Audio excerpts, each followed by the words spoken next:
Fake news, verdade, mano. Tu sofre com essa parada, né? Com fake news, mano. Muito. Ô, me dá meu pod aí, por favor. Cara, fake news faz parte da máquina de assassinar a reputação, né? Sempre foi uma coisa... Eu tenho casos aqui... Falamos meia hora dessa porra e o Monarca ainda tá enchendo teu saco com essa porra. Não tem problema, cara. Vambora.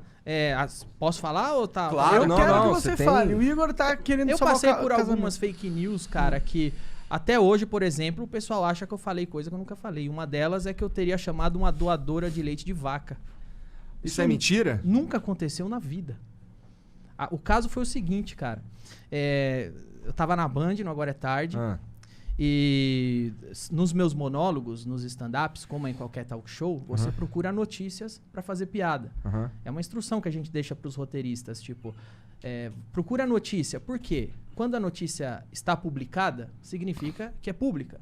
Nós não estamos invadindo privacidade de ninguém. Quando alguém tem uma foto e publica, é pública. Sim. Né? Daí vem o nome, publicar público. Então, os roteiristas sempre procuram notícias para fazer piada. E eu sempre instruí a fazer assim, vai lá no Mundo Bizarro. Mundo Bizarro é um site de exageros, de presepadas, que o homem mais gordo do mundo desceu rolando a ribanceira na Escócia. O indiano com o maior bigode do mundo quer entrar no Guinness. O Mundo Bizarro, o nome já diz. E aí tinha uma notícia no Mundo Bizarro que dizia o seguinte, que brasileira quer entrar no Guinness como maior produtora doadora de leite do mundo.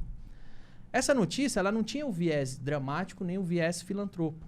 E era uma notícia que já estava virando meme. As pessoas estavam comentando essa notícia.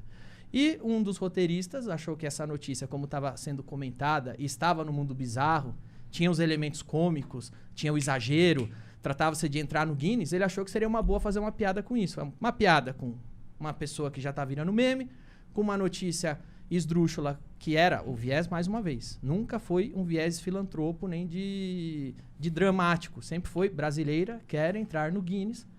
É uma notícia sobre o Guinness. E ele fez a piada. E a piada que eu contei no programa foi... ela quer entrar no Guinness como a maior produtora de leite do mundo, mas o Kid Bengala já entrou também nessa categoria. Tem nada a ver com ela. Não, teve nada a ver. De fato, uma piada. Tem a estrutura de piada, tem o setup, tem o punch. A piada tem uma estrutura própria, como qualquer obra literária.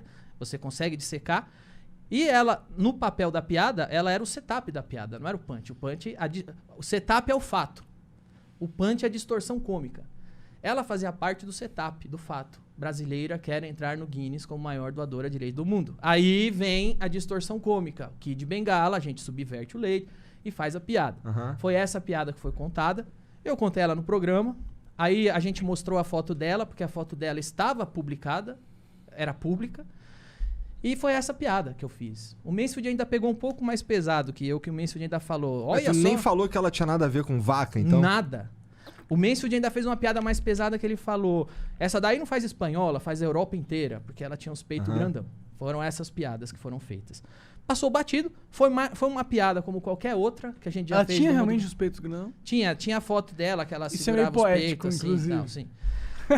Então, por todos os fatos que eu disse... que é poético? Porque ela tá querendo o Guinness de melhor, mais leite que dá, né? Por isso que é poético. Pô, mas deve ser por isso que o peito dela é grandão, pô. Então, entendeu? E essa piada. Por que é poético, tá? É poético porque, porra, se tem uma piada pronta, é essa merda, caralho. Tá bom. Essa foi a piada feita. Nada mais do que isso. Não teve nada de vaca. Ninguém falou vaca. Quem que disseminou essa Terminou a piada, a gente tocou a vida como... Pra gente foi uma das muitas outras piadas que a gente fazia com notícias do site Mundo Bizarro. E tocamos a vida. Depois de semanas, ela aparece na imprensa chorando. E na Carta Capital, foi a primeira revista que deu a manchete, Danilo Gentili chama a doadora de leite de vaca. E aí ela aparece chorando... Tinha que ser na Carta Capital. Foi lá que começou. Ela aparece chorando, dizendo que agora, por minha culpa, eu a chamei de vaca, e as pessoas estavam chamando ela de vaca, o leite dela secou, e na real ela só era uma filantropa que ajudava crianças. Aí a notícia mudou o viés. Não era mais quer entrar no Guinness, e sim é uma filantropa nordestina, pobre, vítima, que sofreu uma exposição, humilhação, e ela estava chorando, dizendo que eu a chamei de vaca, e aí eu mandava o vídeo, falava, ó, este é o vídeo da piada. Em nenhum momento eu disse vaca, a piada é essa, não é nem com ela, é o Kid Bengala.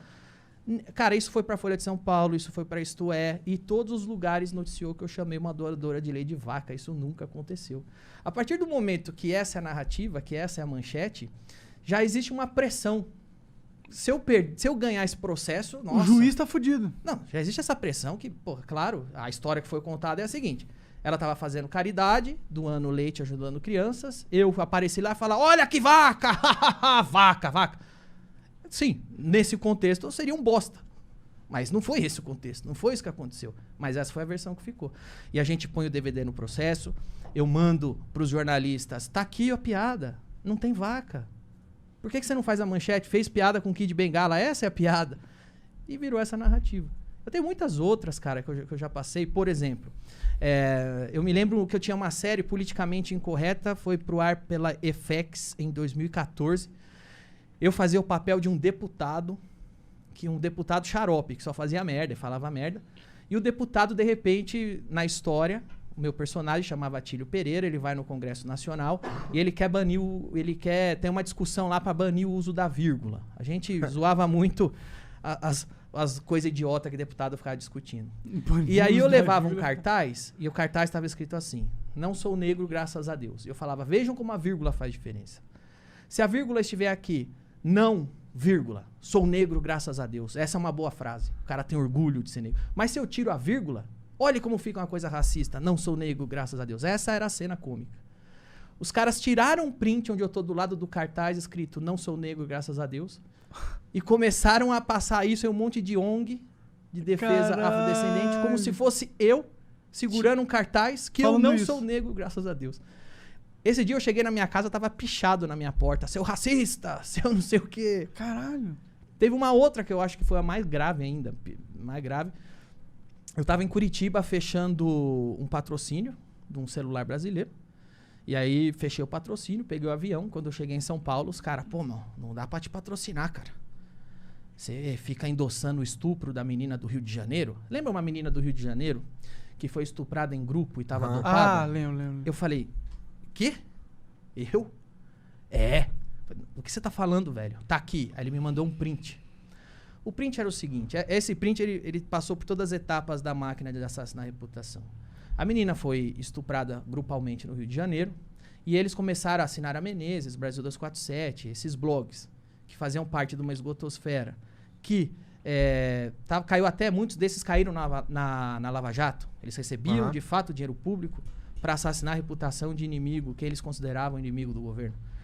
Esses caras foram caçar alguma coisa que eu falava que desse margem para interpretação. Eles foram pegar um tweet meu de 10 anos atrás, que eu tava comentando o Big Brother. Teve um caso no Big Brother que o casal ficou bêbado e transou, e todo mundo tava tirando sarro, e o cara era feio, a mulher era bonita. E eu comentei alguma coisa que foi mais ou menos assim, eu não me lembro, mas era mais ou menos assim. Os cara foi esperto, esperou a mina ficar bêbada, pra achar ele atraente e eles transar. Essa era a tweetada. Eles apagaram a data da tweetada e começaram a divulgar com fakes, igualzinho o gabinete, que a imprensa é tão puta com o gabinete do ódio do Bolsonaro. Quando o gabinete do ódio era do outro lado, a imprensa não se incomodava. Nenhum pipo. Pelo contrário, ainda absorvia o que eles criavam. Aí eles pegaram esse meu print, apagaram a data e começaram a compartilhar como se aquela fosse uma opinião minha a respeito do estupro do Rio de Janeiro que estava acontecendo naquele dia. E eu dizia, foi esperto, esperou a menina ficar bêbada pra transar com ela. Como se eu estivesse falando da menina dopada que foi estupra grupalmente. Sendo que era uma tweetada de 10 anos atrás a respeito de uma galhofa do Big Brother. Caralho. E aí, cinicamente, eles começam a compartilhar. E isso tá lá na esgotosfera, tá lá nos blogs sujos. A hora que vê, sobe pro mainstream. Tá na Carta Capital. A hora que vê, sobe pra Folha, sobe pro mainstream. E a mentira vira verdade. A ponto de eu chegar em casa, ligar no Sport TV. O Sport TV não tem nada a ver com esses assuntos. E o Trajano tá falando. Inclusive, o Danilo veio aqui um tempo atrás e faz apologia ao estupro. Olha a máquina. Onde começou e onde parou. Isso a gente sofreu muito. Tem muita gente que simplesmente não vai ver realmente qual é a da informação. Jamais. Os caras trabalham com manchete. Ninguém lê a notícia. Se você promover uma manchete, pronto, eu chamei a doadora de leite de vaca e acabou. E eles já saem apedrejando. E aí o sistema jurídico acompanha isso, que é bizarro. E aí é isso. Aí o Trajano falou que fazia apologia. E só que veja bem, apologia ao estupro é crime. Não é uma opinião que eu faço apologia. É um crime que tá... É igual falar, você é estuprador. Porra, isso é pesado, pô. Você tem que provar. Eu faço apologia ao estupro, eu tenho que provar. Mas foda-se. Então eu já passei muito por isso. Eu falo, cara, é um milagre que eu ainda tenho uma carreira. Porque é um milagre. É o que eu falei, se o Wilson... No começo da entrevista, se o Wilson Simonal tivesse internet, provavelmente o Pasquim não teria acabado com a vida dele.